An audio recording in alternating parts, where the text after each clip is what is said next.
Hello learners, welcome to Unacademy. मेरा नाम प्रांजल सिंह है और एक बार वापस मैं आपके साथ जुड़ चुका हूं हमारे इस अनअकैडमी जुडिशरी प्लेटफॉर्म पे, जहां हम और आप मिलकर अपने इंपॉर्टेंट लीगल अपडेट्स और अपने जुडिशरी और लॉ एग्जाम्स की तैयारी करते हैं। आज का जो हमारा पर्टिकुलर वीडियो है वो होने वाला है एक ऐसे टॉपिक पे जिसके बारे में मैंने प्रीवियस अपडेट्स आपको अपने पिछले वीडियो में दे दिए थे।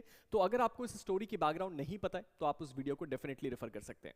अब आज के इस वीडियो में एक बहुत ही ज्यादा क्रूशियल अपडेट को हम डिस्कस करने वाले हैं जो कवर करता है शर्मिष्ठा पनौली के ऊपर। अब हम सब ये जानते हैं कि ये एक 22 साल की लॉ स्टूडेंट जिसने ऑपरेशन सिंदूर के वक्त कुछ ऐसे कमेंट्स पास किए, इंस्टाग्राम पे एक वीडियो अपलोड किया जिसके कारण एक बहुत बड़ी कंट्रोवर्सी हुई, इनका अरेस्ट हुआ और इनको जुडिशियल कस्टडी में भी भेजा गया।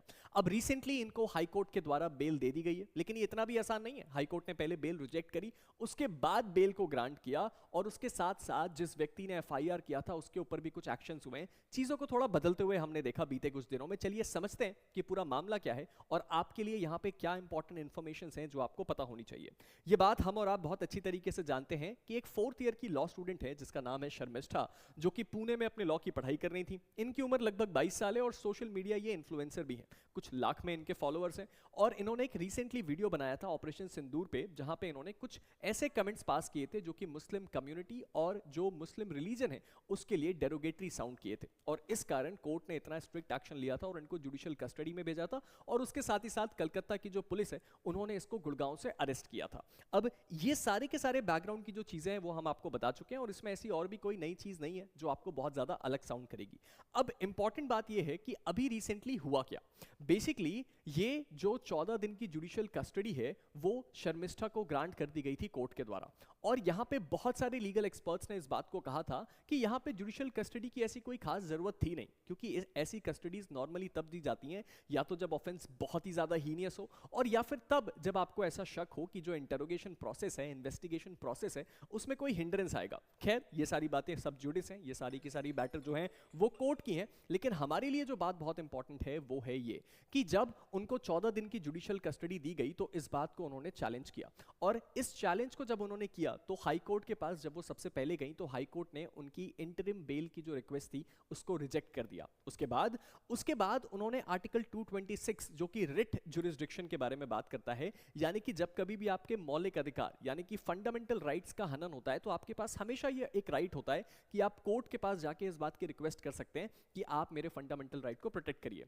आर्टिकल 226 में इन्होंने दोबारा एक रिट लगाई हाई कोर्ट में जो एक दूसरी बेंच के पास गई और उस परिस्थिति में इनके एडवोकेट ने कुछ इंपॉर्टेंट क्रूशियल पॉइंट्स को हाईलाइट किया, जैसे कि ऐसे सिमिलर मामलों में बाकी लोगों को इसी कोर्ट से बेल मिल चुकी है। उसके साथ ही साथ इनका जो सब्जेक्ट मैटर है उसमें कॉपरेशन की पूरी उम्मीद है, इसलिए इनको बेल मिलनी चाहिए और ऐसी चीजें कर लेने के बाद फाइनली इनको बेल मिली। तो अगर आप इन चीजों के टाइमलाइन को देखें तो 3 जून को कलकत्ता हाई कोर्ट ने इनकी इंटरिम बेल की रिक्वेस्ट को डिनाई कर दिया था, यानी को इनको स्ट्रिक्टली मना कर दिया था कि इनको बेल नहीं मिलेगी। लेकिन जून 5 को एक दूसरी हाई कोर्ट की बेंच यानी कि कलकत्ता हाई कोर्ट की दूसरे जजेस की बेंच ने इनको इंटरिम बेल दे दी और इसके शर्त में इनको 10,000 रुपए का एक बॉन्ड, जो कि एक ड्यू प्रोसेस है, बेल के प्रोसेस में आपको भरना ही होता है, 10,000 रुपए का एक इनको बॉन्ड भरना पड़ेगा। उसके साथ ही साथ कुछ चीजों को ऑब्जर्व करने के बाद हाई कोर्ट ने इनको ये रिलीफ दिया।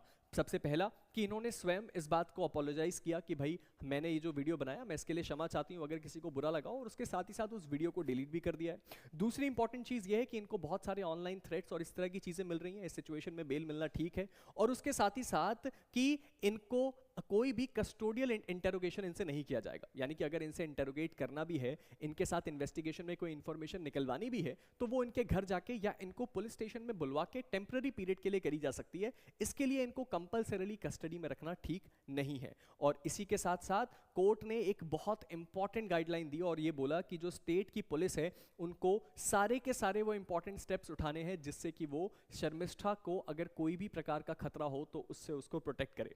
क्योंकि इस वक्त वो बंगाल में है और हमें ये बात बहुत अच्छे से पता है कि वो है बेसिकली गुड़गांव से, और बंगाल में उनके अगेंस्ट बहुत ज्यादा लोगों के मन में सीरियस ऑफेंस है, तो इसीलिए शायद कोर्ट ने इस तरह के डायरेक्शंस पास किए। तो बेसिकली अब यहां पे क्या हुआ है सर, एक और भी बदलाव हुआ है। याद है एक व्यक्ति जिन्होंने एफआईआर किया था शर्मिष्ठा के अगेंस्ट, अब वो भी थोड़ा ट्रबल में फंसते दिख रहे हैं क्योंकि एफआईआर का जो पूरा गेम था उसमें एक ट्विस्ट आ गया है। वजाहत खान कादरी ये वो व्यक्ति हैं जिन्होंने शर्मिष्ठा के अगेंस्ट एफआईआर फाइल करी थी, वो अब खुद एक एफआईआर के चक्कर में फंस चुके हैं। बेसिकली एलिगेशन ये है कि उन्होंने इन्फ्लेमेटरी और उसके साथ ही साथ मैलिशियस कंटेंट सोशल मीडिया पे डाला, यानी कि उन्होंने कुछ ऐसे कंटेंट को डाला सोशल मीडिया पे जिससे लोगों के अंदर विद्रोह की भावना जागे या लोग इंस्टिगेट हों, और उसके साथ ही साथ उस कंटेंट को डालने के पीछे उनका मैलिशियस यानी कि रॉन्गफुल इंटेंट था। और इस बात को ऑब्जर्व करते हुए जो कोर्ट है उसने क्या किया है, यानी कि जो पार्टीज है उन्होंने उनके अगेंस्ट एफआईआर किया है, और एफआईआर उसी पुलिस स्टेशन में फाइल हुआ है जिस पुलिस स्टेशन में उन्होंने एफआईआर कराया था शर्मिष्ठा के अगेंस्ट। और प्रेजेंटली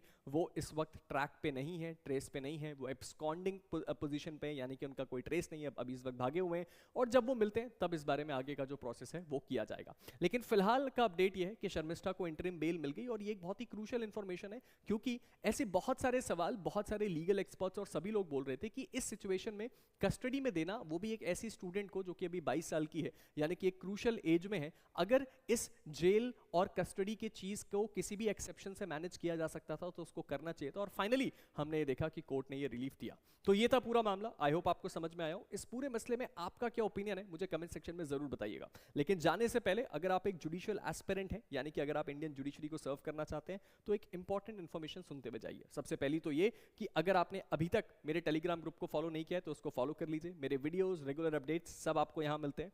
उसके साथ ही साथ अगर आप एक जुडिशरी एस्पिरेंट हैं तो अनअकैडमी आपके लिए एक बहुत ही ज्यादा इंपॉर्टेंट ऑफर लेके आया है। ये ऑफर है फ्लैट 60% ऑफ और 12 मंथ्स का फ्री एक्सटेंशन। और ध्यान रखिएगा कि ये ऑफर बहुत जल्द खत्म होने वाला है, तो जल्दी से इस ऑफर को अवेल कीजिए और अनअकैडमी के साथ जुड़ के अपनी जजशिप की जर्नी की शुरुआत कीजिए।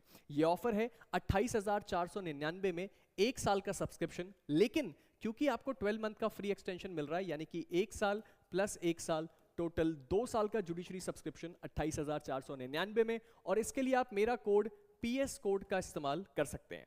इसके साथ ही साथ आप अगर एक सीरियस जुडिशरी एस्पिरेंट हैं और अगर आप ये चाहते हैं कि आप एक ऐसे प्लेटफॉर्म पे पढ़ाई करें जहां एजुकेटर आपका पर्सनल मेंटोर हो, ताकि आप अपने लाइव डाउट सॉल्व कर पाएं, उसके साथ अपने स्टडी प्लान्स बना पाएं या अपनी पूरी जुडिशरी की प्रिपरेशन को शेप कर पाएं, तो जुडिशरी आइकॉनिक प्रो आपके लिए बहुत क्रूशियल है, जहां आप अपने फेवरेट एजुकेटर को अपना पर्सनल मेंटोर बना सकते हैं। और अगर आप मुझे अपना पर्सनल मेंटोर बनाते हैं तो कुछ एक्सक्लूसिव फीचर्स आपको मिलते हैं जो आपको बहुत जल्द पता चलने वाले हैं। उसके साथ ही साथ अगर आप एक लॉ एस्पिरेंट हैं और जुडिशरी का एग्जाम कैसा होता है वो देखना चाहते हैं, तो अनअकैडमी आपके लिए लेके आ रहा है एक फ्री स्कॉलरशिप टेस्ट। इस टेस्ट की सबसे बड़ी खासियत ये है कि ये पूरा जुडिशरी प्रीलिम्स पैटर्न में होगा, आपके लिए कंप्लीटली फ्री होगा। और अगर आपने इसमें अच्छा स्कोर किया तो आपको मिलता है 30,000 तक के रिवॉर्ड्स और उसके साथ ही साथ 100% तक की स्कॉलरशिप। ध्यान रखना 8 जून को सर शाम को 5 बजे ये टेस्ट होने वाला है। And at last but not the least, 29 जून को एक रियल टेस्ट भी होने वाला है गुजरात जुडिशरी का, और उसी के प्रीलिम्स और मेंस की बैच हमारे प्लेटफॉर्म पे लाइव है। सीरियस एस्पिरेंट हो, तैयारी कर रहे हो, ज्वाइन करो और अपनी इस गुजरात जुडिशरी की जर्नी को एक्सेल करो। मिलते हैं एक नए वीडियो के साथ, तब तक के लिए stay motivated and keep learning. Thank you.